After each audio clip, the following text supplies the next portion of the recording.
Hi, welcome to my totally legit K-pop news show.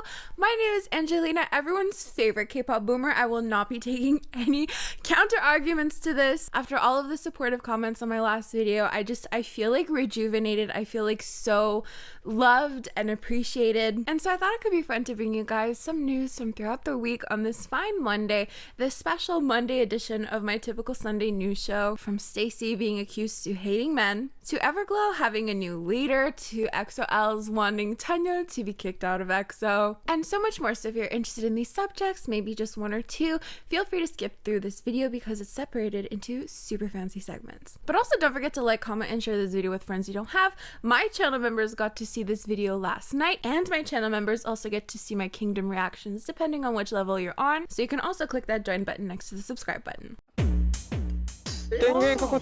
Our first story is actually StayC being accused of misandry. Misandry, for those who don't know, is basically like a prejudice against men, kind of anti-men sentiments, if you will. We've seen stories like this before. This is definitely not the first time, where a female idol has had a phone case or has worn a t-shirt or has read a book that shows support towards gender equality. And then we've seen the backlash where some men just take that as a personal attack on their own character and then proceed to burn any type of merch that they've spent their own money on to show what stellar human beings they are, because they feel as though it's a threat to their entire existence. But I digress. Basically what happened is that there were two members of StayC, Yoon and Jae, who were on V-Live, and I watched the V-Live myself. I went through all 50 minutes just to see, what was the buzz really about. Now keep in mind, this was buzz on Korean online community forums, so we're just really seeing that there was a buzz. I can't really verify the comments, I'm just seeing translated comments, but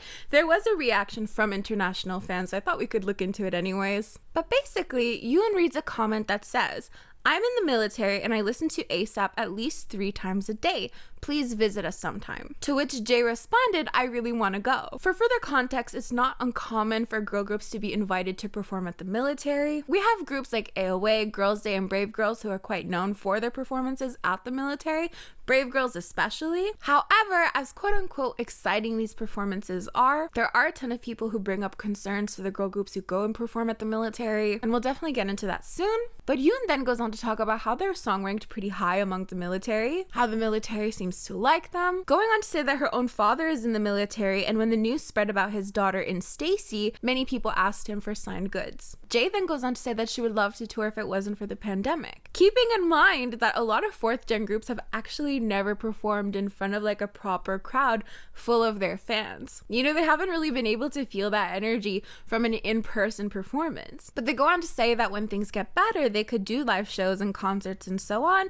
and you seem to notice an emphasis on live shows. But it seems that Yoon notices a few comments, so she further clarifies that she didn't mean the military per se, but more live concerts in general. How it would be fun to meet their fans, how it would be fun to actually hear them cheering. Because of course everything right now is through a screen, and that's a very valid thing to want as a performer, to like really feel that energy in person. But right now all they can do is just like imagine what that feels like. Now I can only describe to you what the members were saying. I wasn't there in the chat. I can't really tell you what the chat was saying, but from here I can describe to you the backlash that came from the comment of her clarifying that she did not mean the military per se, but live shows in general. It seems that people were getting mad at the idea that a soldier was asking them to perform at the military, alleging that it's inappropriate to ask a group like StayC, who have members that were born in 2004, to do a performance like that, even bringing up more pressing concerns such as violence towards girl groups and so on. While on the other hand, we had people seemingly mad that StayC were apparently giving the military a negative connotation, saying that Brave Girls gained their fame from doing such performances and it's really not a bad place. Regardless, it seems that the narrative that StayC were misandrous or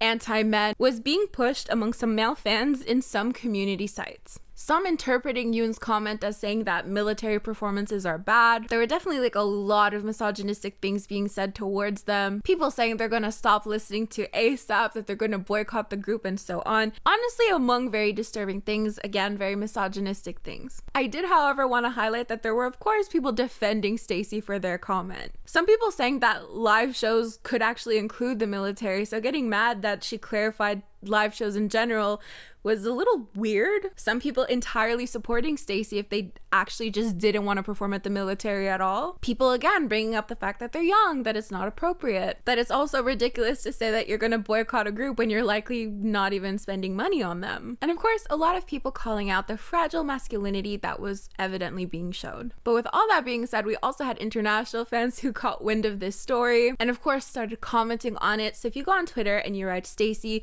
you're also going to see the word misandry right next to it. And you're also, I will add, going to see a lot of support towards the group. A lot of people saying that they should probably stand now, that the nature of this scandal is enough to make them stand the group. So of course I would love to know what you think of all of this. Let us now talk about Everglow and their leader change. So we all know by now that Everglow have made their comeback with First. And along with this comeback, they have announced that their former leader and eldest member, EU, after 2 years, has stepped down as a leader and member Shihyun will be taking over the role. Now, the reason as to why this was made 2 years after their debut is not super clear. It seems EU said herself that the role was not difficult and that she thinks that Shihyun will do a great job. Going on to say, as the eldest member, I will continue to stay by her side and support her as the new leader. So that's basically what was said about it. But either way, I do find it quite curious. I can't really remember many K-pop groups, if any at all, that have changed leaders throughout their careers. You know, we have groups that have no leaders like Blackpink. We have groups where the eldest member is not the leader like BTS, 21. We have groups with 2 leaders like Treasure. So if you can think of any examples, please let me know in the comments below. But with that in mind, I would love to know if you think that Everglow could become a group with shifting leaders. It doesn't seem like that's a plan or anything, but maybe every 2 years they'll shift leaders. Do you think somehow this means Yana is coming? I know someone's gonna comment that. But yeah, let me know. Moving on to our little segment that I like to call Kpop Shenanigans, which is basically fun little things that have happened in K-pop this week. Don't forget, if you would like to share a news story that you want me to talk about, or you want to share something that your idol did that you want me to highlight, you can do so over on my Instagram account. We have Monsta X who have released more teasers for their comeback Gambler, which will be released on June 1st. We have McDonald's who have released their BTS meal. And we have Fromus9 who have covered Girls' Generation Genie in an M2 relay dance. We're actually going to move on to our K-pop meme section where I do a little bit of a meme review. Sometimes it's memes that you guys sent me. Sometimes it's just some that I found on my own. I have a couple saved up since I skipped last week, I think. This probably has copyright music, but let's just... I'm on the next level. Did it work? This makes me laugh so much and I don't know why. It's just Song's face. He looks so stressed out, like and it's Luna. Of course it's Luna.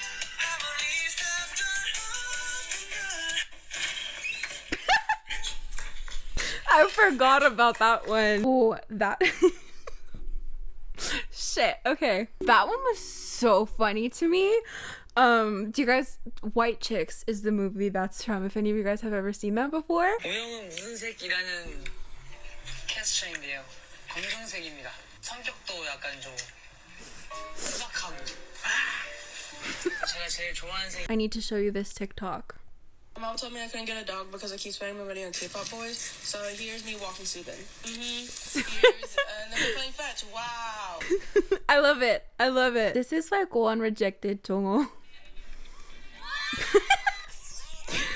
Oh my god. It just made me laugh a lot. And that's it. I just, a lot of Luna memes, I love them because sometimes they're just so ridiculous. They're not based in like anything that's true, but like, it's Luna, so like what do you expect? I don't know. Anything you hear about Luna, you just have to take it with a grain of salt. It's like there's like an 80% chance that it never happened or it's not real. But now we are going to end off with EXO. So EXO are said to have their comeback with Don't Fight the Feeling on June 7th. However, it does seem that some fans are still quite angry with Chanyeol, and this is something that kind of surprised me because I remember covering this story like a really long time ago. But I digress. Basically, there is a gif going around of a balloon outside of SM Entertainment that exo-ls have placed that basically says, Chanyeol out. And it also asks for his parts to be removed, edited out, because of course the group is having their comeback soon. But you might be wondering why. What did Chanyeol do? If you don't remember, I will refresh your memory. This still seems to stem from his cheating scandal that we saw of October last year. Basically, someone claiming to be his ex-girlfriend claimed that he had cheated on her with 10 different women. This person also claimed that they had voice recordings of Chanyeol admitting to this. As well, this person also provided photo evidence, though many people were quite skeptical of them. And again, this was back in October of 2020. From there, we actually saw little action on SM Entertainment's part. Them just basically saying they had no comment regarding this, which obviously angered a lot of fans. People saying that the company wasn't doing anything to protect their artists against false rumors. And then we had Chanyeol himself, who never really addressed it, but rather seemed to have alluded to it in a letter to fans, expressing that in the future he would do his best to not cause worry to fans and to protect them. However, it was only recently that SM announced that they have taken legal action against those who have spread false rumors. But of course, we still had this balloon thing that happened, and people did take to Twitter when they found out to show their support for him with the phrase, "We love you, Chanyeol," and overall just showing their support for EXO's comeback. You know, this definitely wouldn't be the first time something like this happened. I mean, I've personally been victimized. We also had Ten, who went through a lot when he had like an actual child brought into this world, and people were like, whoa, you're living your life outside of this version I had of you in my head, which is fine. I feel like a lot of K-pop stans do this, and you know what? Your idols actually do only live as the version you have of them in your head, because you don't know them. You don't know them. And we cannot demand any more than that. But I do just want to say, like, honestly, the elitism in this is just a little bit to handle. You know, there are some people who take things too far, but there are some people who only take things too far because they have too much money. You know, anyone can have a sense of entitlement, but if you have money to back that up, you end up with a fancy balloon outside of an entertainment company, knowing fully well that you spent all that money to send a message to a company that you know doesn't give a fuck. And this, my friends, is why we should eat the rich, SM included. Them too, they're not innocent. So of course I would love to know what you think of all of this. Also, what you think of having this version of your idol in your head only exists within your head. I mean, because it is true. You do not know these idols. You do not know their personalities. You only know what they put out into this world, which can be pretty blank for you to fill out the spaces. Like, oh, I'm just thinking a lot right now. Like like who I think a specific idol is, you know, we do have to fill in a lot of the blanks. So what if me filling in the blanks for a specific idol is different from your version of that same idol? We should compare. I'll go first. Okay, I'm ending the video here. That is it for today's news show. Thank you so much if you joined me. Don't forget to like, comment, and share this video with friends you don't have. You can also join my channel members to see my Kingdom reactions. You know, I did get a lot of support saying like people did really like my Kingdom reactions, so I think I will, you know, do a ranking for the finale, and then that will be that. But for everything that I've missed, I'm only doing reactions for channel members. Just reactions. I'm not ranking anything. But yeah, thank you so much for joining me, and I will see you guys next time, hopefully for my end of the month review. TXT is releasing it tomorrow, I believe, which is today for you, so it should be included. How exciting. I'm not gonna miss anyone, hopefully. Thank you so much for watching. I will see you guys next time. Bye!